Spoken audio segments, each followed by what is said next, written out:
Buenas tardes, bienvenidos a esta tertulia transcompleja de Reddit denominada Espacios Virtuales de Aprendizaje, una visión transangulada. Soy Rosabelén Pérez Oliveros y me acompaña Valesca Perdomo.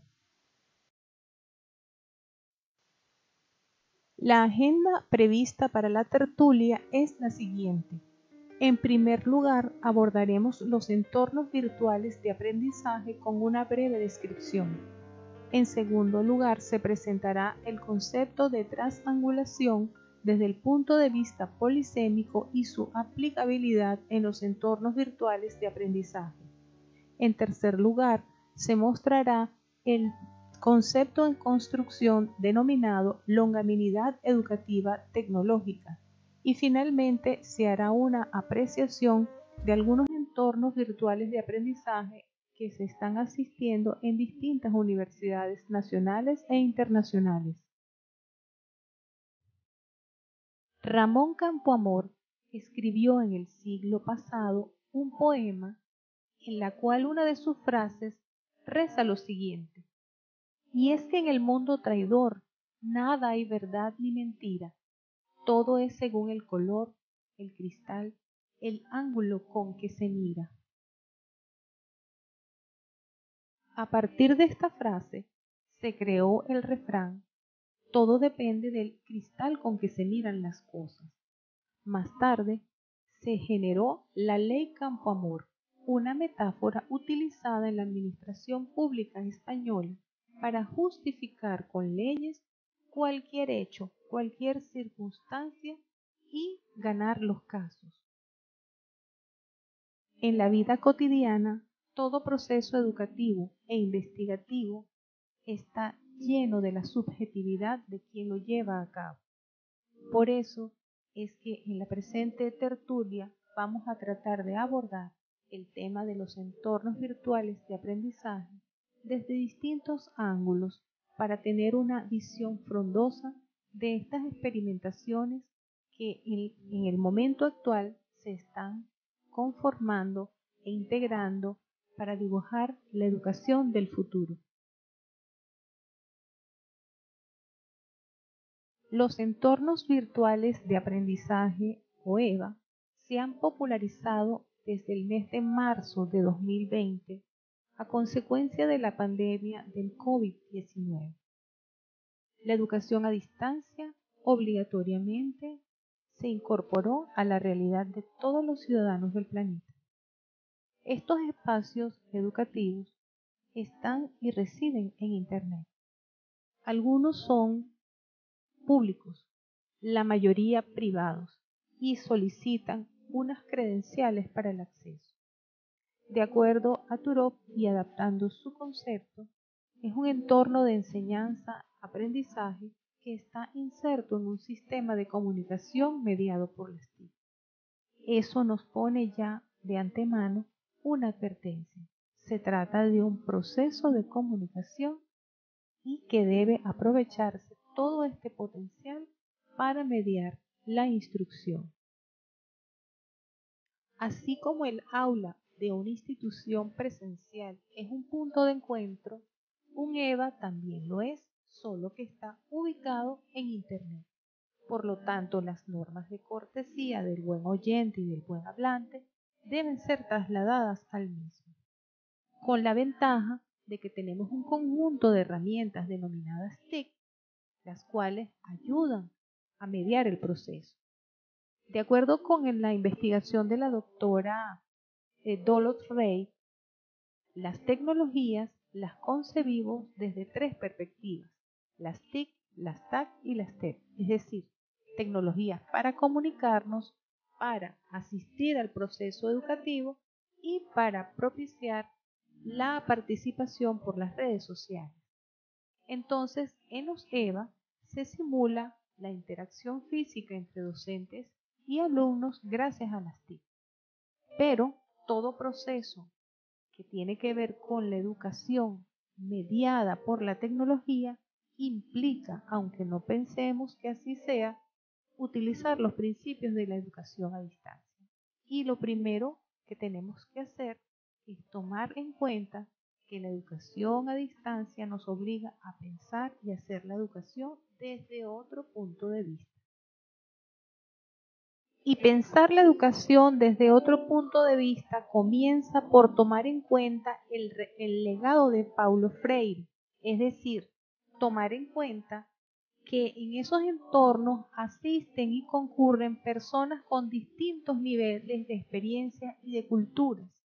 Y en este caso la alfabetización que se va a gestar no es simplemente aprender a leer y escribir palabras, sino leer la realidad social que cada uno de estos personajes trae consigo.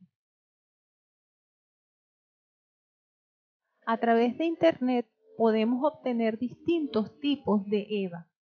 Están los denominados de código abierto y los comerciales. Existen muchos productos, siendo los más famosos Moodle y Classroom.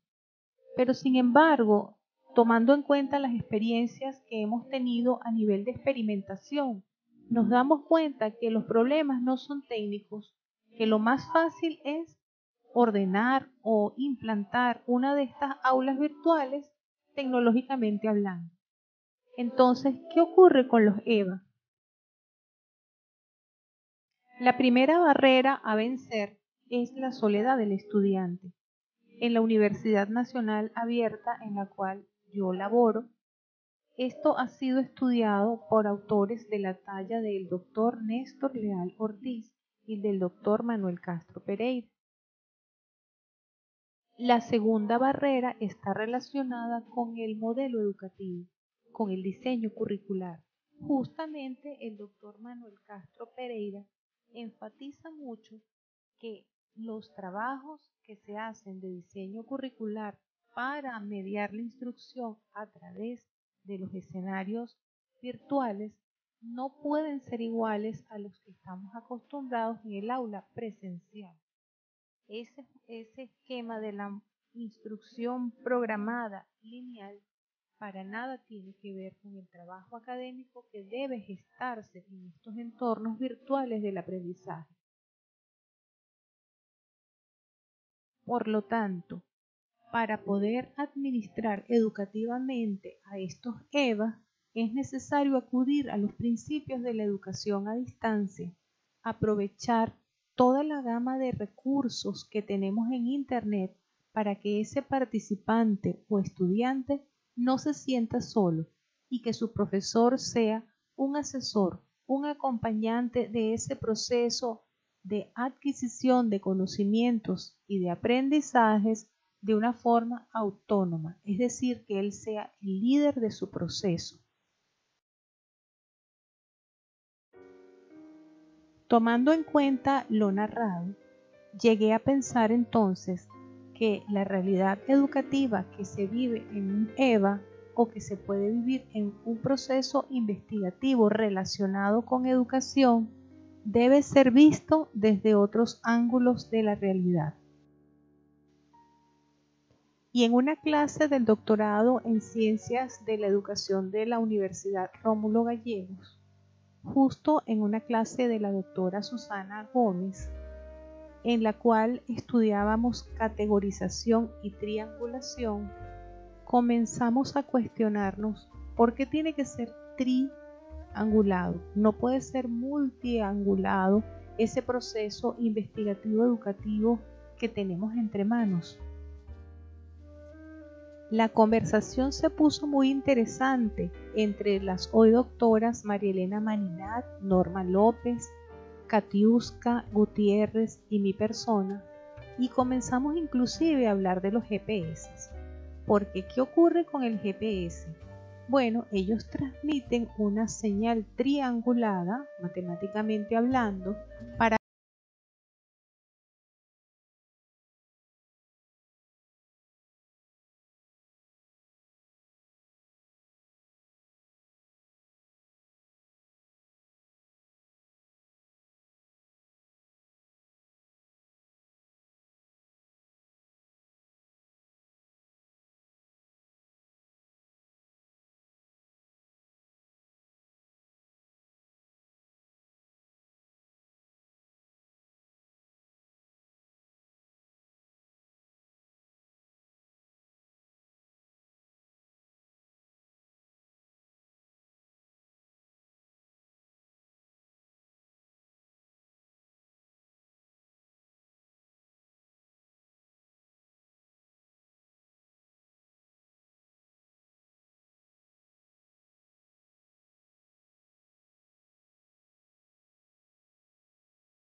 en un elemento de la naturaleza que es muy sencillo, pero es altamente complejo.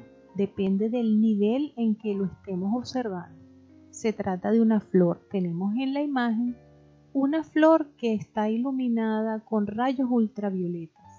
Y entonces cuando ella se le proyecta este rayo, es capaz de generar por sí misma iluminación. Por eso pensé, entonces la triangulación puede ser como una especie de flor.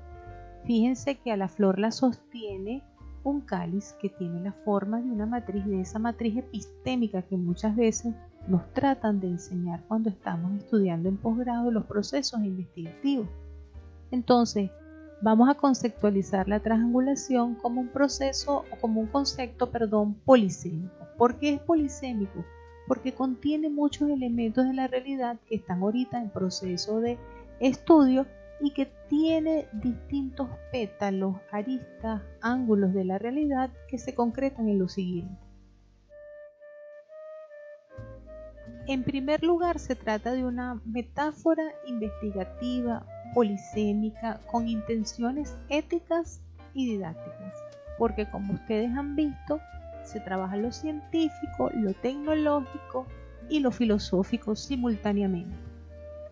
También puede ser utilizado como un enfoque para la investigación compleja y transcompleja, porque está basado en el enfoque integrador transcomplejo de la doctora Crisálida Villegas y Nancy Chavino.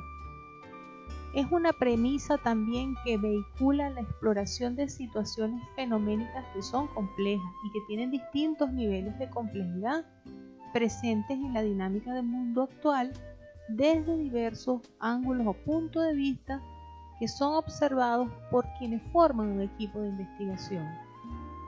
También puede decirse que para eso hemos tenido que generar una técnica que se llama la triangulación o triangulación profunda o compleja. Y desde el punto de vista práctico nos ha servido para generar un banco de estrategia de búsqueda avanzada de Internet para poder geoubicar información científica que sea valedera, que sirva de materiales de instrucción y que están en la web y pueden ser utilizados por nuestros estudiantes. Estos conceptos narrados los hemos puesto en práctica de forma experimental en un EVA realizado en Moodle desde el año 2011 denominado trasangulado.milaulas.com, y en él hemos integrado estudiantes de distintos programas de posgrados de universidades nacionales, entre las cuales podemos mencionar la Universidad Nacional Abierta, la Universidad de Carabobo, la UPEL, entre otras, y en ellos hemos justamente puesto en práctica estas premisas desde el punto de vista educativo y tecnológico. A nivel internacional, recientemente también hemos desarrollado una importante experiencia que fue evaluada por un grupo de expertos en gestión de procesos educativos en Panamá, y los resultados han sido muy favorables y alentadores. Hemos considerado que la piedra angular es un equilibrio entre lo educativo y lo filosófico, es decir, lo ético. Y hemos tenido presente que la educación a distancia, tal como expresa García Aretio, es un diálogo mediado entre el docente o el equipo docente de una institución y el estudiante, que está ubicado en un espacio flexible e independiente que está en Internet, ubicado en Internet, el cual lo podemos personalizar. Cada estudiante lo puede amoldar a su realidad y que para ello requerimos una cultura agógica. ¿Qué quiere decir eso? Es una cultura que traspasa lo pedagógico.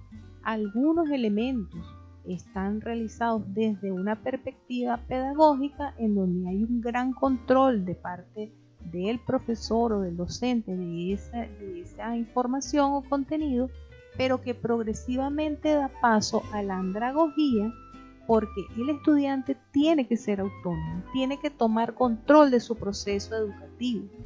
Y para eso están recursos como el plan de curso, para que él sepa qué tiene que cumplir, cuál es el contrato de aprendizaje y no venga de una improvisación de parte de su profesor, y que posteriormente tienda a ser eutagógico, es decir, que él pueda gestar por sí solo su proceso educativo, claro, con el apoyo del facilitador juzgue que sea conveniente. ¿Y cuáles son esos principios de la educación a distancia? La personalización y la autonomía, que el estudiante haga suyo el entorno. La integralidad e integración, que se aborde el contenido y lo filosófico, lo ético, lo bioseguro. Que permanezca el estudiante y sea capaz de socializar en ese ambiente. Que pueda autoaprender y autoevaluarse, que sea crítico no solamente con el entorno, sino consigo mismo, y que ese entorno sea flexible y pueda diferenciar la situación tan particular de cada estudiante. Estos principios, cuando un docente de la escuela tradicional presencial los mira, pues tiene una mirada como un lindo gatito indefenso. Pero gracias a la formación que nosotros tratamos de darle en el espacio, los convertimos en unos leones del proceso. Y como tenemos una invitación permanente a mirar la realidad desde otros ángulos, entonces también hemos incorporado a nuestro EVA algunos elementos del aula invertida que coinciden con los de la educación a distancia. Vamos a verlos rápidamente. Autoaprendizaje, participación, que en el caso de la educación a distancia se denomina socialización, creatividad y curiosidad, estimularlo para que siempre vea más allá de su realidad, que sea disciplinado, constante, que no abandone, que sea capaz de trabajar en equipo, inclusive en un entorno virtual, que tenga autonomía, que sea reflexivo y que desarrolle la criticidad, es decir, que sea crítico y justo con el entorno y consigo mismo para que se sienta grande. Cuando se estimula la creatividad, se busca que el estudiante vea más allá de lo que tiene en su proximidad, entonces son muy adecuados el uso de lo que hoy en día se denomina los PLE o los EPA, que son los entornos personalizados de aprendizaje, tanto para el docente como para el estudiante. Es decir, no hay recetas únicas. Cada quien, a medida que va explorando en la web con este banco de herramientas y estrategias que hemos preparado para búsqueda de información, encuentra cuáles son esas herramientas que le sirven a él en su circunstancia para aprender, para compartir o publicar información, para editarla, para enseñar o para socializar o conectar con sus pares. Entonces, como podemos apreciar, el ciclo de la asesoría en los EVA parte de una motivación para aprender, presentar el curso, el plan de curso que tiene la bitácora del aprendizaje, las competencias que deben asumirse. Se da orientación para el buen uso del material de instrucción sugerido, pero también se les da alas para que vayan por más.